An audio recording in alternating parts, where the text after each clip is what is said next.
ایک میری طرح کا دیندار تھا جو چہرے کا تو نیک تھا، اندر پتہ نہیں کیا کچھ تھا۔ ایک طوائف گزر رہی تھی، اس نے اس کو تبلیغ کر دی، کہنے لگا بس کر دے، سیانی بن جا۔ تو کسی دانشور میں لکھا ہے اس نے بڑا سخت جواب دیا اس عورت نے، کہنے لگی بابا میں تو جو ہوں وہ نظر بھی آ رہی ہوں، تو بتا جو تو نظر آتا ہے وہ تو ہے کہ نہیں؟ اس بندے نے چیخ ماری اور بے ہوش ہو کے گر پڑا۔ تو لوگوں نے کہا بابا آج کسی صوفی کا کلام سنا ہے جو بے ہوش ہو گیا؟ تو اس نے کہا نہیں، آج طوائف کی بات سنی ہے، طوائف کی، اور وہ عجیب بات کر گئی ہے۔ وہ کہہ گئی ہے میں تو جو ہوں میں نظر آ رہی ہوں، تو بھی تو بتانا، تو بتانا کہ تو دستار امامت پہنتا ہے، تو بتا تو جو کہلاتا ہے تو وہ ہے کہ نہیں؟ یہ وقال الانسان ما لہا، یہ راز قیامت میں کھلے گا۔ ہم جو کچھ بتا رہے ہیں نا اپنی زبانوں سے، ہمیں اپنے گناہوں کا احساس ہونا چاہیے۔ ایسا نہ ہو کہ جب سزا ملے تو پھر اس طرح کی ملے کہ دوبارہ کسی کو کوئی منہ دکھانے کے قابل نہ رہے۔ میرے بھائی یاد رکھیں اور سمجھیں، گناہ انسان کی زندگی کو تنگ کرتے ہیں۔ میرے نبی پاک علیہ الصلاۃ والسلام نے فرمایا جب تو جھوٹ بولتا ہے تو تیرے فرشتے کرامن کاتبین سائڈ پہ ہو کے کھڑے ہو جاتے ہیں، جب تو زنا کرتا ہے تو تیرے اندر سے ایمان نکل جاتا ہے۔ اور نبی پاک علیہ الصلاۃ والسلام نے فرمایا جب میری قوم میں ناانصافی عام ہو جائے گی تو قتل بھی عام ہو جائے گا۔ اور سن لو لکھ لینا یہ حدیث دل کی تختی پر۔ نبی پاک علیہ السلام نے فرمایا جب میری قوم میں بے حیائی اور بدکاری عام ہو جائے گی تو دو سزائیں اللہ دے گا۔ ایک تو جوان موتیں آئیں گی، جوان بچے کچھ بھی نہیں دیکھا چلے گا، اور دوسری سزا اللہ یہ دے گا کہ ایسی بیماریاں آئیں گی جن کا علاج نہیں ملے گا، ایسے امراض ٹوٹ پڑے گی۔ اگرچہ میں آپ کو ایسی تقریر بھی سنا سکتا تھا جس پہ آپ بہت زیادہ محظوظ ہوتے، پر میں نے اس جمعے میں ایسا موضوع چنا ہے جس کا ہمیں خاص ضرورت ہے۔ بھائی دیکھیں تو صحیح، کہیں ایسا تو نہیں کہ ہم ان عیبوں میں مبتلا ہیں۔ میرے نبی کریم علیہ السلام نے فرمایا جب تم نیکی کا حکم دینا اور برائی سے منع کرنا چھوڑ دو گے پھر اللہ تم پر ظالم حکمران مسلط کرے، اور اگلے لفظ اس سے بھی زیادہ سخت ہیں۔ محبوب فرمانے لگے پھر تمہاری نیک لوگ دعائیں بھی کریں گے تو اللہ وقتی طور پر ان کی دعاؤں کو بھی قبول نہیں فرمائے گا، اس لیے کہ تم لوگوں نے نیکی کا حکم دینا اور بھلائی سے روکنا چھوڑ دیا۔ عزیزو یاد رکھو جب گناہ عام ہوتے تو پھر حالات بدلتے اور لوگوں کو سزا ملتی ہے ان کے گناہوں کی، بلکہ یہاں تک لکھا ہے کہ نیت خراب ہو تو سزا شروع ہو جاتی۔ کیا خراب ہو بولیے گا؟ نیت بھی خراب ہو تو سزا۔ حضرت رومی کہتے کہ ایک بادشاہ کو پتہ چل گیا کہ ایک آدمی نے بڑا اچھا باغ لگایا ہے، خوبصورت باغ ہے، مالٹے کا کنوں کا باغ، بڑا پیارا۔ بادشاہ نے کہا ذرا جا کے دیکھتا ہوں۔ بادشاہ سلامت باغ دیکھنے آئے تو اب وہ مزدور آدمی تھا، عام آدمی تھا جس نے باغ لگایا، کسان تھا، اس کو کہا کہ چند کنوں توڑ کے لایا تو بڑے پیارے لگے، ایک دو اور لایا، کھائے، بڑے میٹھے، بڑے پیارے، بڑے توانا، بڑا مزہ آیا۔ تو بادشاہ کے دل میں خیال آیا کہ اس پہ قبضہ نہ کر لوں باغ پہ۔ ہمارے یہاں نا کرائے پہ دکان دیتا نا مالک، تو جب کسی غریب کی چل جاتی ہے کہتا ہے تو خالی کر، میں نے خود ڈال لی ہے، چل گئی نا اس کی۔ حالانکہ رزق اپنے اپنے نصیب کا ہے، رزق اپنے اپنے نصیب کا ہے، جس کو اللہ تعالیٰ چاہتا ہے عطا کرتا ہے۔ تو اس کو کہا کہ اور توڑ کے لا، اور دل میں خیال ہے کہ یار اتنا اچھا باغ ہے قبضہ کر لیتے ہیں، ہماری حکومتیں قبضہ کر لیتی ہیں کہ کوئی چیز اچھی لگ جائے۔ اب وہ کسان 2-3 کنوں توڑ کے لایا، اس نے کھائے تو کھٹے نکلے، ترش تھے۔ کہنے لگا تجھے کیا ہو گیا ہے؟ تو بندہ بڑا صاحب دل تھا، کہنے لگا میں تو ٹھیک ہوں، آپ اپنی نیت سے پوچھیں کہیں خراب تو نہیں ہو گئی؟ تو کنوں میں بھی اس کا اثر آ گیا ہے۔ اپنی نیتیں بگڑ جائیں نا، نیتیں. اب ایک بات کہنے لگا ہوں، غور سے سننا. جب تک دو بھائی اکٹھے کاروبار کرتے ہیں، نیت ہوتی ہے کہ ہمارا گھر چلے گا، تب تک اللہ برکت دیتا ہے. اور جب اپنی اپنی جیبیں سمیٹنے لگ جاتے ہیں نا کہ یہ میرا 5,000 ہے، آج میں گیا تھا اگرائی کرنے، یہ میرا 10,000 ہے، آج میں نے زیادہ کی، جب وہ ٹٹولنے لگتے ہیں پھر اس دکان سے بھی برکت اٹھ جاتی ہے، پھر وہاں سے بھی برکت چلی جاتی ہے. فَإِنَّ لَهُ مَعِيشَةً ضَنْكَ.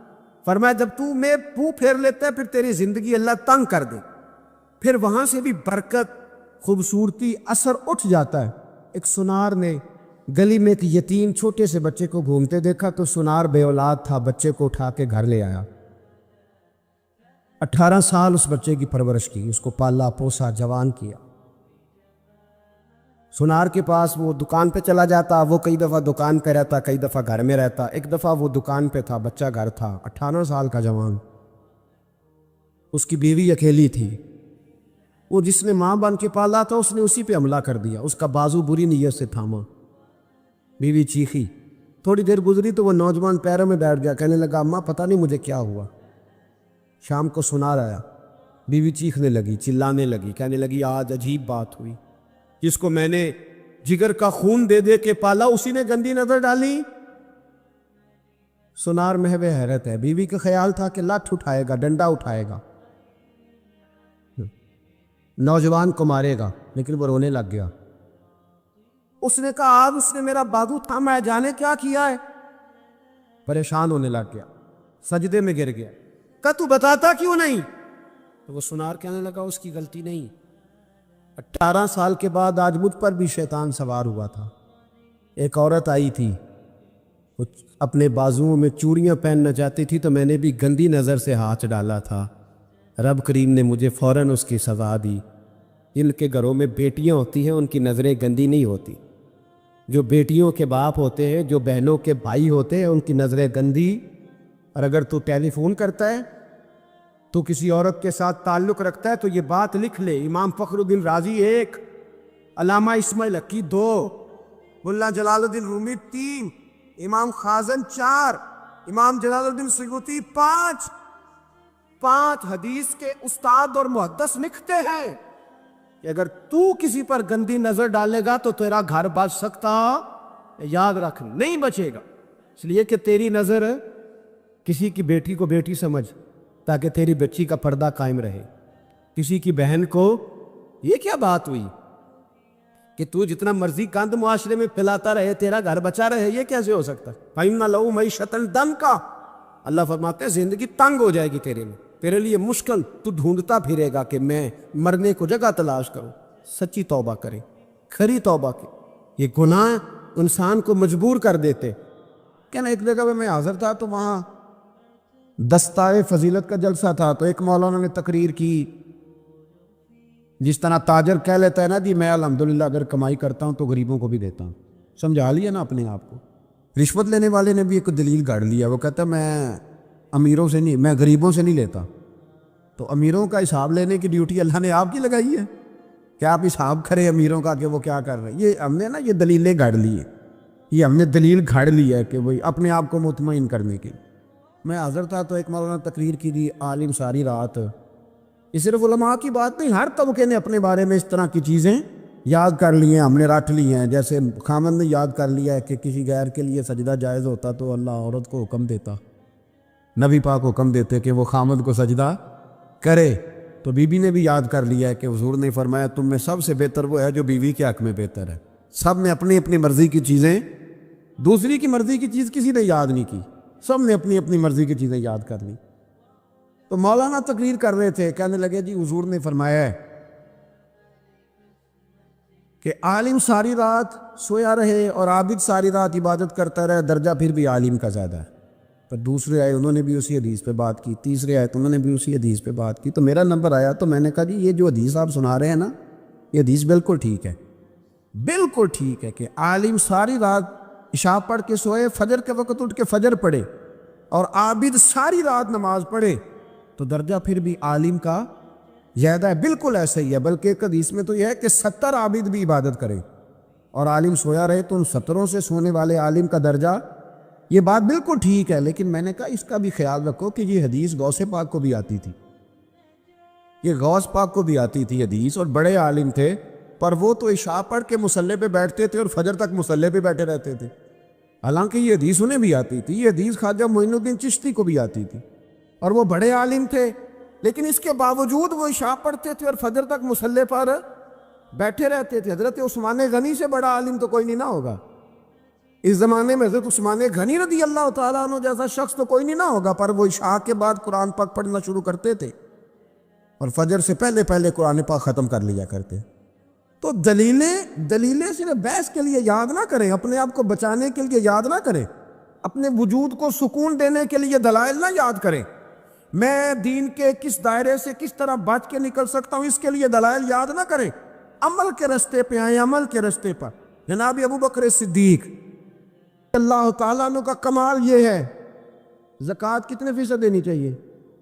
اللہ تعالیٰ شکر ہے 3-4 لوگوں کو تو پتہ ہی ہے نا جی، باقی بھی ان سے سن کے یاد کر لیں کتنے فیصد ہے۔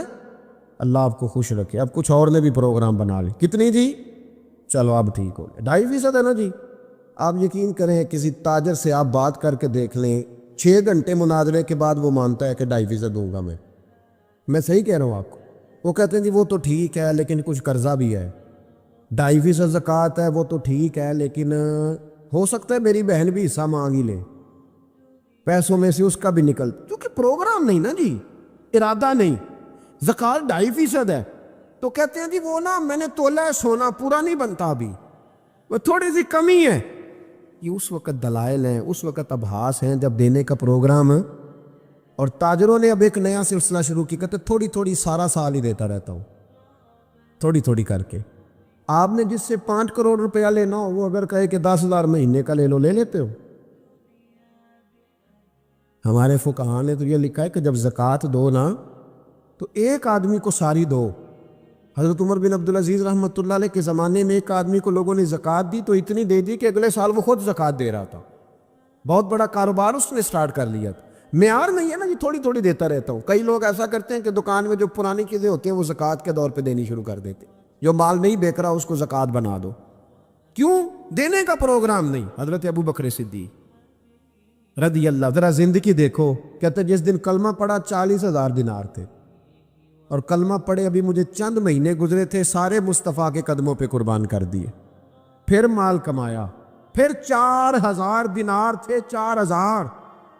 جس دن ہجرت کے لیے نکلا 4,000 تھے، انہیں بھی پتا تھا 2.5% دینا چاہیے، ان کی بھی بیٹیاں تھیں، جوان بھی تھی، چھوٹی بھی تھی، ان کے بھی بچے تھے، لیکن دین کو ضرورت ہے، میرے رسول پاک صلی اللہ علیہ وسلم کے دین کو حاجت ہے، تو فرماتے ہیں اشرفیاں تھیں میرے گھر میں، پیسے تھے، درہم تھے، دینار تھے، میرے والد بوڑھے تھے، ان کو خیال تھا کہ ابو بکر ساری دولت نہ لے جائیں، تو حضرت اسماء بنت ابی بکر سے جناب ابو بکر صدیق نے کہا کہ اس طرح کرنا، ایک گڑا چھوٹا سا تھا، گڑا ٹویا، اس میں پیسے ہوتے تھے، فرمایا اس میں روڑے رکھ دینا، اوپر ٹاٹ ڈال دینا، والد نابینا ہے، اگر پوچھے نا پیسے تو ان کا وہاں ہاتھ لگا دینا، انہیں پتہ چلے ابو بکر سارا مال لے کے نہیں گیا۔ فرماتے میں ہجرت پہ جانے لگا تو 4,000 سارے لے گیا، سارا مال ہی یا 2.5% کے لیے رٹا پڑا ہوا ہے، 2.5% کے لیے لوگ بحث کر رہے، 2.5% کے لیے دلائل چاہیے، کئی مفتیان کرام سے پوچھیں گے، پھر پروگرام بنائیں گے دینا ہے کہ نہیں دینا۔ اور جس دن تبوک کے لیے میرے مصطفیٰ کریم نے اعلان کیا، جناب صدیق اکبر فرماتے شے ہی کوئی نہیں تھی، غربت کے دن تھے، کمزوریاں تھیں، مال اس دن کاروباری حالات کم تھے، یہاں لوگوں کا کاروبار جب ڈاؤن ہوتا ہے تو سب سے پہلے مسجد کا 200 بند کرتے، سب سے پہلے مدرسے کا بند کرتے، سب سے پہلے خواہش کرتے ہیں کہ وہ جو غریب کو جاتا ہے نا اس کو بند کرو، یہ زیادہ نقصان دے رہا ہے۔ حضرت ابو بکر صدیق رضی اللہ تعالیٰ عنہ فرماتے ہیں حالات خراب تھے، جیب دیکھی تو اتنے پیسے ہی نہیں تھے کہ مصطفیٰ کریم کو پیش کر سکوں، تو پھر کیا کیا؟ امام جلال الدین سیوطی کہتے ہیں ابو بکر صدیق نے نا گھر کے اندر کپڑا بچھایا، اور پھر صدیق اکبر نے کیا کیا کہ توا بھی رکھا، برتن بھی رکھے، اس پہ چولہا بھی رکھا۔ ابو بکر صدیق نے اس کے اوپر گھر والوں سے کہا کہ ایک ایک جوڑا پہن لو، ادھر دیکھو میری طرف، ایک ایک جوڑا پہن لو، اور باقی نہ سارے جوڑے بھی یہاں رکھو۔ اور پھر جب لوگ بچوں نے دیکھا نا کہ ابا تو کپڑے بھی رکھوا رہا ہے، کیا بنے گا، فرمایا تمہیں تو ایک ایک جوڑے کی اجازت دے رہا ہوں نا، ذرا میری طرف دیکھو۔ خود اندر گئے تو ٹاٹ کا لباس پہن کے کپڑے بھی اتار کے رکھ دیے، کپڑے بھی اتار کے زمین اسی میں رکھے، سارا کچھ باندھا، لباس ٹاٹ کا تن تندور تے ہڈاں دا بالن تے اسی ہاواں نال تپایا، کپ کپ مکیاں پیڑے کیتے، اتوں عشق پلے تھل لایا، تن دا سالن من دی ہانڈی لون صبر دا پایا، غلام فریدا وے میں ساری تیری، تین وجہ یقین نہیں آیا، ہر چیز لپیٹ کے نا تو نبی کریم کی بارگاہ میں لے گئے، ہر چیز۔ میرے محبوب کا بھی انداز دیکھو، فرمایا ماں اب کہتا لے اہلے کا، گھر بھی کچھ چھوڑ کے آئے ہو، دیکھیں ادھر دیکھیں، جب کوئی لاتا تھا تو حضور فرماتے تھے کیا لے کے آئے ہو، یہ کیا ہے، یہ پوچھا جاتا ہے کہ یہ پوچھا جاتا ہے گھر کیا ہے؟ بھئی آپ کو کسی نے کوئی تحفہ دیا تو شاپر کھول کے تحفہ دیکھیں گے یا پوچھیں گے گھر کیا ہے؟ لیکن میرے رسول پاک کے لفظ دیکھیں، فرمایا ماں اب کہتا لے اہلے کا۔ ابو بکر سجنا گھر کیا چھوڑ کے آئے ہو؟ تو رو پڑے، کہنے لگے یا رسول اللہ میں کوئی غریب تو نہیں، میں بڑا مالدار۔ اب کہتا لہم اللہ و رسول، گھر اللہ بھی چھوڑ آیا ہوں، اللہ کا رسول بھی چھوڑ آیا۔ حضور میں کوئی کنگال نہیں، میں مصطفیٰ والا ہوں، میں کوئی غریب نہیں، میں نبی والا ہوں، میں رب رسول کو گھر چھوڑ آیا ہوں۔ میرے مصطفیٰ کریم علیہ السلام فرمانے لگے تیرے پیچھے جبریل امین کھڑے، اور انہوں نے ٹاٹ کا لباس پہنا ہوا، اور تیرے آنے سے پہلے وہ آ گئے تھے۔ تو میں نے پوچھا جبریل یہ بوریے کا لباس؟ عرض کی یا رسول اللہ ابو بکر نے پہنا ہے تو رب کو اتنا پسند آیا سارے فرشتوں کو پہنا دیا ہے، سارے فرشتوں کو پہنا دیا، سارے فرشتوں۔ ذرا یہ لذت تو لیں بات کی، جب 2.5% پہ جھگڑا ہوتا ہے نا تو پھر نماز میں مزہ نہیں آتا، جب تو 2.5% پہ بھی اڑا رہتا ہے نا پھر درود و سلام پڑھتے پڑھتے طبیعت معاذ اللہ پریشان ہوتی ہے، جب الجھے ہوئے پھر مسائل اور ہیں۔ پھر میرے محبوب کریم بولے میں ابو بکر رب کریم نے ایک پیغام بھی بھیجا ہے۔ یا رسول اللہ وہ کیا؟ فرمایا رب فرماتا ہے کہ ابو بکر سے پوچھ کے بتائیں کہ اس حال میں وہ رب سے راضی ہے کہ ناراض ہے۔ یہاں اقبال بولے، کہنے لگے خودی کو کر بلند اتنا، خودی کو کر، یہ وہ درجہ ہے، یہ وہ مقام ہے، خودی کو کر بلند اتنا کہ اور تقدیر سے پہلے پھر خدا بندے سے خود پوچھے بتا تیری رضا کیا ہے۔ فرمایا رب پوچھتا ہے آپ راضی ہیں کہ ناراض ہے؟ تو پھر ابو بکر صدیق بھی کھول کے روئے، کہا یا رسول اللہ میں کل بھی اپنے رب سے بڑا ہی راضی تھا، میں آج بھی اپنے رب سے بڑا ہی راضی ہوں۔ یہاں لوگ لے کے بھی نہیں راضی ہوتے، ابو بکر سارا کچھ دے کے بڑے ہی راضی ہے، سارا کچھ دے کے۔ شریعت کا قاعدہ ہے کہ سارا مال آپ اللہ کے رستے میں نہیں دے سکتے، قانون شریعت ہے۔ حضرت ابی بن کعب نے کہا تھا یا رسول اللہ سارا دینا ہے، فرمایا نہ بھائی چوتھا حصہ دے، 3 حصے بچوں کو دے۔ حضرت ابو لبابہ نے کہا تھا میں اس پر دلائل دے سکتا ہوں، احادیث موجود ہیں، حضور سارا مال دینا ہے، فرمایا نہ بھائی چوتھا حصہ دے، 3 حصے بچوں کو دے۔ حضرت سعد بن ابی وقاص نے کہا تھا یا رسول اللہ صلی اللہ علیہ وسلم میری ایک ہی بیٹی ہے، سارا اللہ کے رستے میں دیتا ہوں، فرمایا نہ 3 حصے بیٹی کو، چوتھا حصہ دے، تیرے بچے لوگوں کے ہاتھ دیکھے میں گوارا نہیں کرتا۔ ان سے کہا کہ چوتھا حصہ دو تب قبول کروں گا۔ ابو بکر صدیق سے فرمایا تو سارے لے آ، تیرا سارا ہی قبول ہے، تو سارے لے آ تیرا۔ اور ایک لفظ حدیث میں ایسا ہے آپ یقین کریں، غلام ہوں کسی فقیر کا تو جب میں اس کو پڑھتا ہوں نا تو آپے سے بات باہر نکل جاتی ہے۔ حضور کا ایک فرمان ہے جب اس پر توجہ آتی ہے نا تو مطلب یہ کہ لفظ جو ہے نا وہ ٹوٹ جاتے ہیں، بکھر جاتے، اور دل کہتا ہے کہ نہیں یہ جو ہے نا یہ معراج ہے، یہ اصل ہے، یہ حقیقت ہے۔ وہ ترمذی کے لفظ ہے پر آپ یقین کریں کہ لگتا یہ ہے کہ دنیا محبت ساری سمٹ گئی اس میں۔ نبی کریم علیہ السلام فرمانے لگے مجھے کسی کے مال نے اتنا نفع ہی نہیں دیا جتنا ابو بکر صدیق کے مال نے دیا۔ اور پھر اگلے لفظ ایسے ہیں کہ روح وجد کرتی ہے۔ میرے کریم محبوب فرمانے لگے جس کا بھی مال آیا میں نے بیگانہ سمجھ کے خرچ کیا ہے، اور جب ابو بکر کا آیا ہے تو میں نے اپنا سمجھ کے خرچ کیا ہے، میں نے اپنا سمجھ کے، مجھے پتہ ہے یہ شکوہ نہیں کرے گا، یہ شکایت یعنی اس کو سارا بھی تروڑ مروڑ لوں گا تو اس کے لفظوں پر کبھی حرف ہے۔ اور یار کچھ لوگ ہوتے ہیں جو 10 دیتے ہیں تو 20 جگہ بتاتے ہیں، جو کھانا کھلاتے ہیں تو ذکر کرتے ہیں، فرمایا اس کا مال میرا مال ہے، میرا اس کو سارا توڑ کے کھا بھی جائیں گے تو یہ شکوہ نہیں کرے گا، یہ سارا میرا اپنا ہے۔ حضرت ابو بکر صدیق فوراً بول پڑے، عرض کی حضور جب میں آپ کا ہوں تو مال بھی تو آپ کا ہی ہے نا۔ یا رسول اللہ جب میں نے اپنا اب نہیں بچا کے رکھا تو پھر مال۔ حضرت مولانا معین الواعظ کاشفی نے لکھا ہے، اچھا کئی دفعہ ایسے ہوتا ہے میں بات کوئی اور بیان کرنا چاہتا ہوں تو شروع معاملہ کسی اور طرف نکل جاتا ہے۔ مولانا معین الواعظ کاشفی نے لکھا ہے کہ وہ جو سانپ تھا نا غار ثور میں، وہ 600 سال سے بیٹھا ہوا تھا۔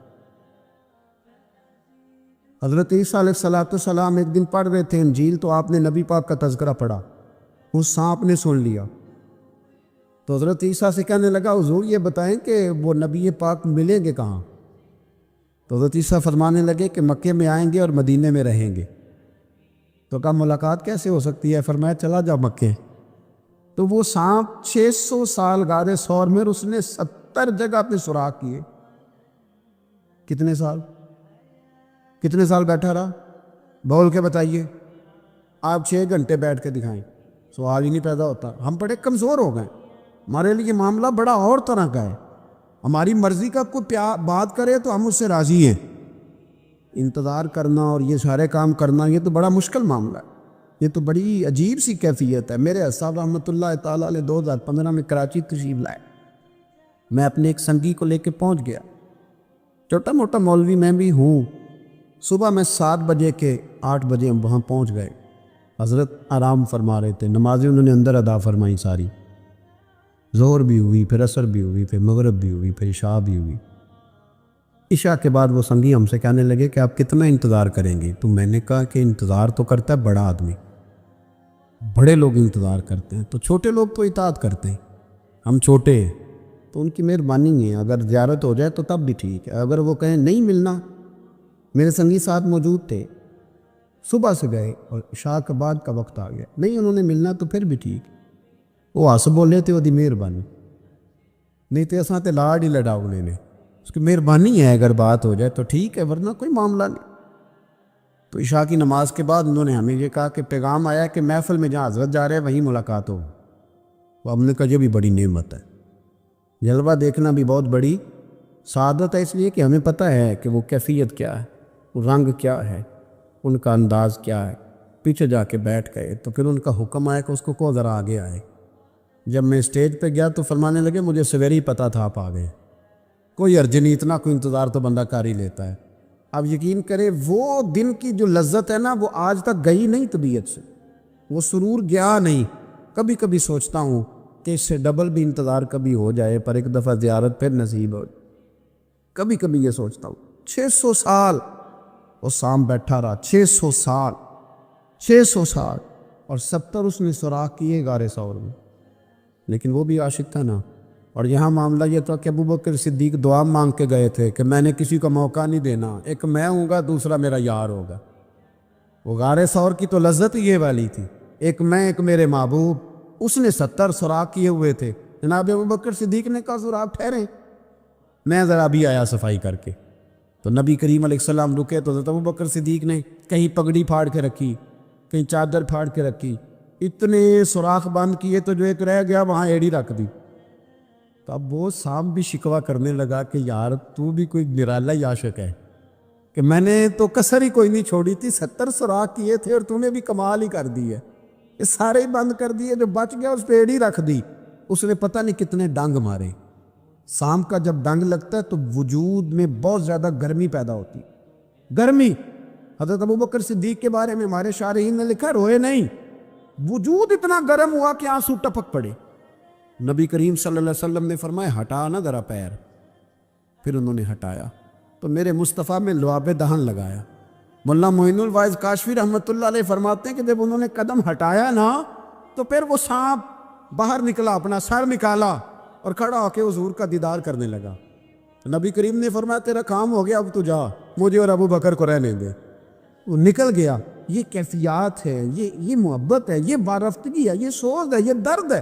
یارو یہ میں کہا کرتا ہوں کہ یہ چیز جینے کا بھی مزہ دیتی ہے، مرنے کا بھی مزہ آتا ہے، مرنے کا بھی مزہ، سرور آتا ہے انسان اس میں جب یہ کیفیات شامل ہوتی ہے نا، رنگ اور ہوتا ہے، درد اور ہوتا ہے، ذائقہ اور ہوتا ہے، کیفیت اور ہوتی ہے، پھر کوئی شوق نہیں رہتا اعلیٰ کپڑوں کا، بڑی گاڑی کا، لمبے چوڑے معاملات کا، پھر تو انسان ڈھونڈتا پھرتا ہے کوئی مجھے محبوب کی بات سنائے، کوئی اس کی شان میں کوئی شعر سنائے، کوئی اس کا ذکر سنائے، کوئی مل جائے نا کبھی کہ میرے تار چھیڑ دے، کوئی ملے، کوئی بات کرے، کوئی ذکر کرے، پھر انسان ڈھونڈتا پھرتا ہے ان لفظوں کو، ان لوگوں کو جو پکڑ کے دروازہ رسول صلی اللہ علیہ وسلم کی بارگاہ تک لے جائیں۔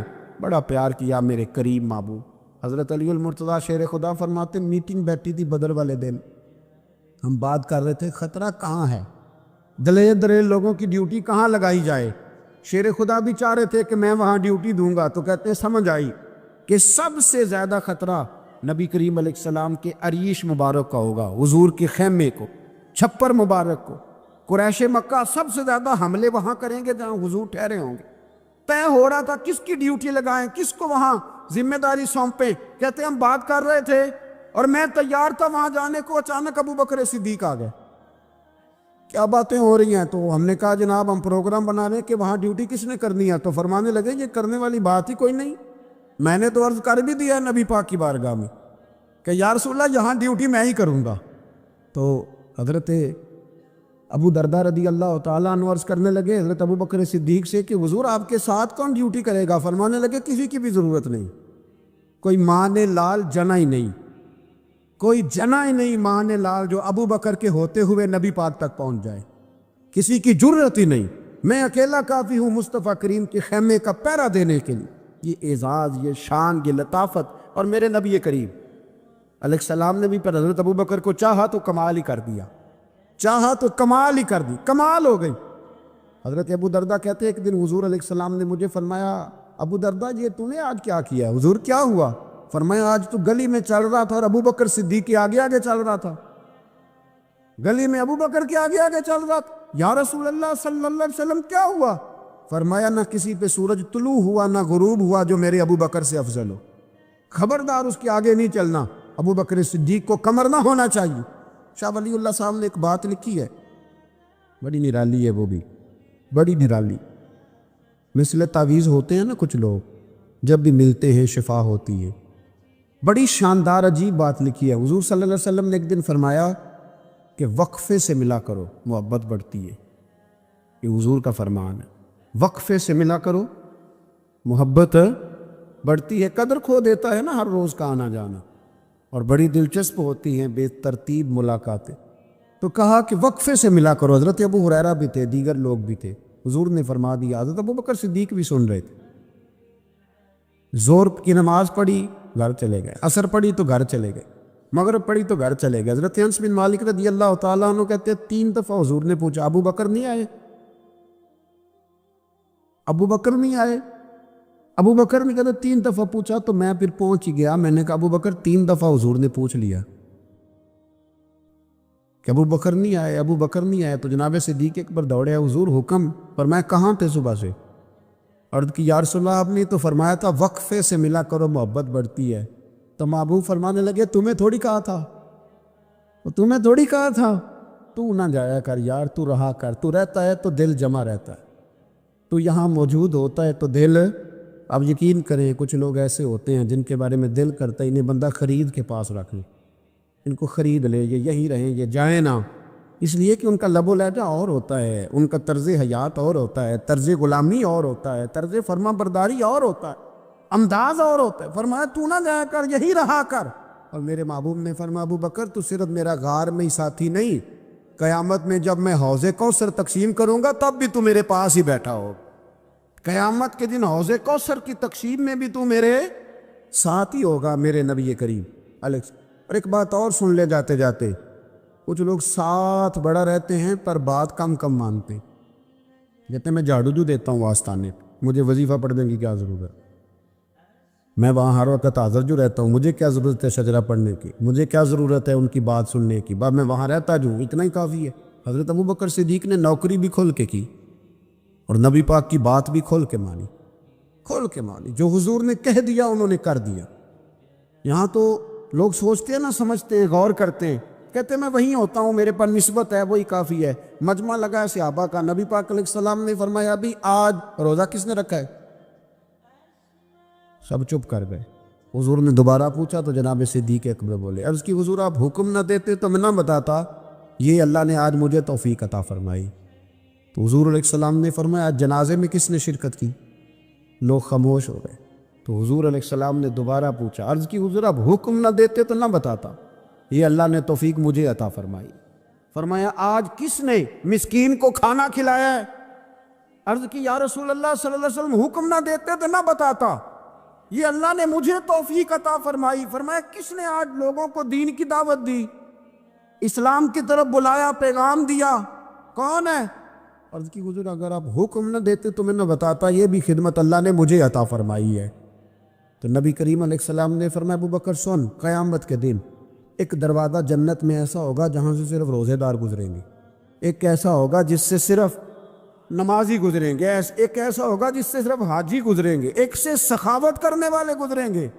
لیکن جب تو آئے گا نا تو جنت کے ہر دروازے سے آواز آئے گی کہ ادھر سے داخل ہو جا، ادھر سے ہر دروازے سے آواز آئے گی، اس لیے کہ مجموعی طور پر عمل کیا زندگی میں، مجموعی طور پر، اور اپنے لب و لعن۔